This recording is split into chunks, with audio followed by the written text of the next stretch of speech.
Boa noite a todos. Que a alegria do Cristo Jesus se faça presente em nossas vidas e que o amor de Deus esteja com cada um de nós. Nesta quinta-feira, somos todos bem-vindos para este Evangelho que nos faz refletir sobre os ensinamentos de Jesus. Sejamos gratos a Deus por nossas vidas. Agradeçamos por todos os espíritos encarnados e desencarnados que receberam e recebem o auxílio divino, que têm suas dores aliviadas pelo amor de Jesus.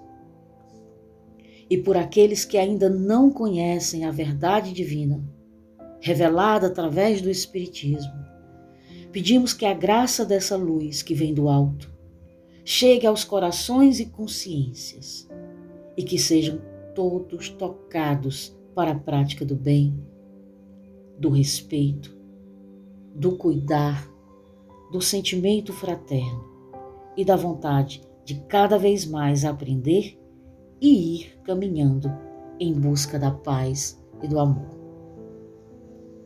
Jesus olha por todos os que têm fome. A miséria tem visitado nosso país e já se faz presente em tantos outros lugares além do Brasil. Cuida, Mestre amado, dos que precisam de proteção e de todos aqueles que estão com alguma perturbação espiritual. Pensemos também nos nomes da lista do Centro Espírita Cearense.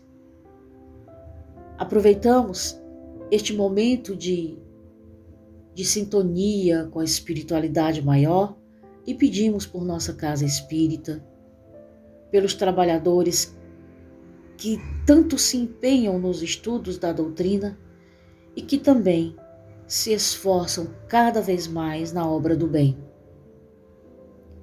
Que todos nós sejamos auxiliados pelos amigos espirituais que coordenam este e tantos outros trabalhos desta casa. E que este Evangelho, prece e irradiação que toda noite espiritualmente nos alimenta, continue dando os frutos da paz e do amor. E que sua reflexão e o seu entendimento nos faça cada vez mais vivenciar o Cristo em nossas vidas. E que assim seja.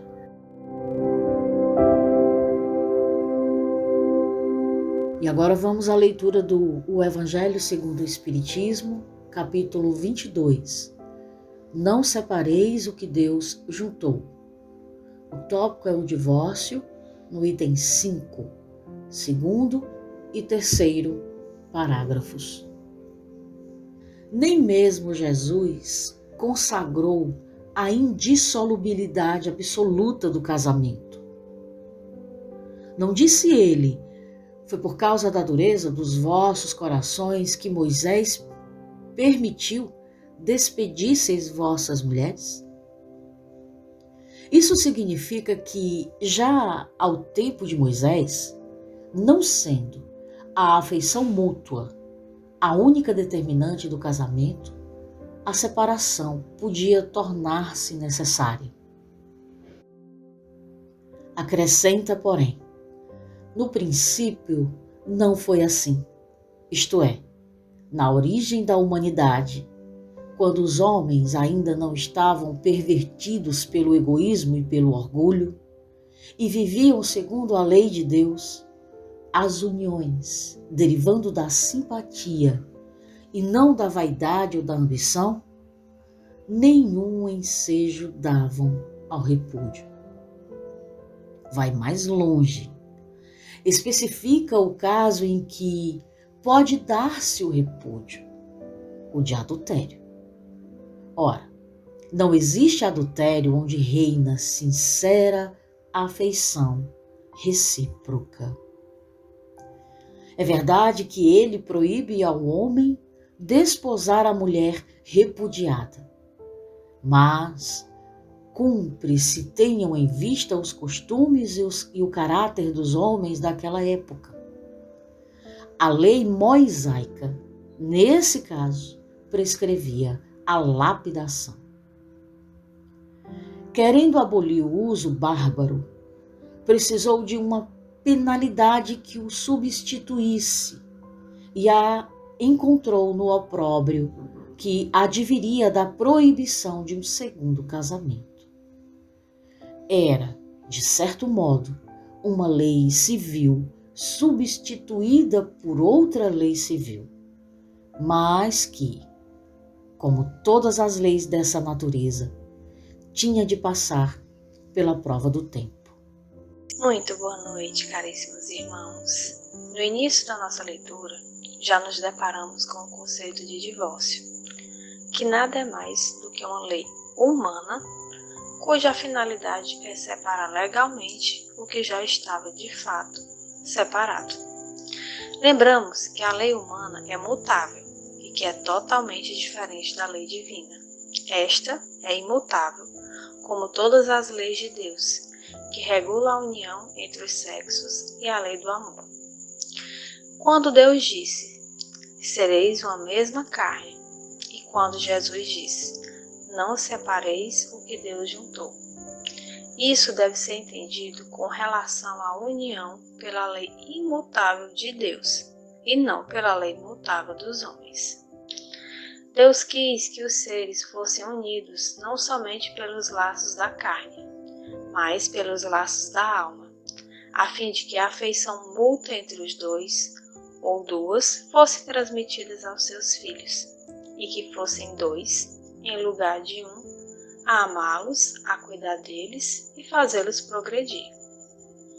A lei divina não é considerada nos casamentos de conveniência por interesses sociais, familiares e financeiros, onde o amor, o afeto, não é levado em conta, descaracterizando a finalidade primeira do casamento, que é a formação de uma família, onde pais e filhos, ligados pelos laços espirituais, continuam o processo evolutivo, a que todos estão sujeitos, através do apoio, da solidariedade, do afeto, que facilitarão a tarefa de cada um na continuidade de desenvolver as qualificações nobres de todos que trazem na sua essência espiritual.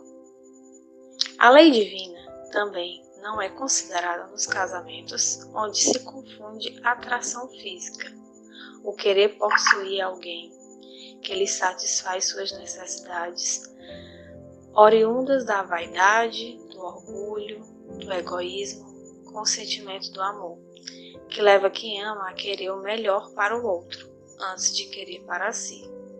E por último, a lei divina não é considerada nos casamentos onde cada cônjuge se casa pensando que o outro fará feliz. A lei divina é lei do bem, do amor ao próximo como a si mesmo, mas tenhamos a consciência que a lei civil é necessária. Tem como objetivo regular as relações sociais e os interesses das famílias, conforme as exigências da civilização. Ela deve ser previdente, porque o homem civilizado não pode viver como selvagem. O tema adultério também merece reflexão. Esse ato errôneo de quem busca uma relação qualquer com outro terceiro deve ser definitivamente entendido como vergonhoso e gerador de débitos. Se não nesta encarnação, será devido em outra. Muitas vezes, levados pelos devaneios dos instintos carnais, desejos insaciáveis conduzem o ser humano a erros recorrentes de reencarnações passadas. Nossa sociedade vulgariza esse tema. É divulgado como normal na televisão, no rádio, na música, nas leituras, nas redes sociais e livremente compartilhado pela maioria, descuidada dos nossos irmãos. E tudo isso deve ser combatido individualmente por cada um de nós, começando pelo pensamento gerador do maior dos nossos sentimentos, ações, aspirações e criações. O adultério é uma violação dos sentimentos mais nobres que um ser humano pode sentir pelo outro. No casamento, devemos fidelidade e respeito ao cônjuge. O adultério é visto no Espiritismo como uma transgressão à lei do amor. Sempre que existe a vontade de amar e aceitar o outro como é, ainda que com dificuldades no relacionamento, o divórcio não é cogitado como solução. Mas, se isso não existe, se não há possibilidade de melhoria na convivência, o divórcio apenas chancela uma situação já existente, a separação.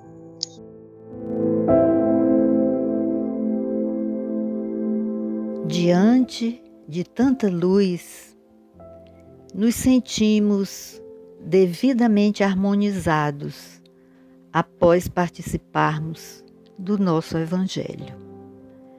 Gratidão ao Mestre Jesus por nos conceder esses momentos iluminados que nos proporcionam o raciocínio lúcido na condução de nossos passos equivocados. Permita, ó Pai, a presença de amigos espirituais a fim de fluidificarem as águas do planeta, restabelecendo a saúde do corpo e da alma de quantos dela fizerem uso. Sejam adicionados fluidos curativos, conforme a necessidade de cada um e segundo a tua vontade. Fortalece nosso espírito a fim de perseverarmos nas ações do bem. Dá-nos a tua paz e que tuas bênçãos sejam um escudo de proteção hoje e sempre. Assim seja.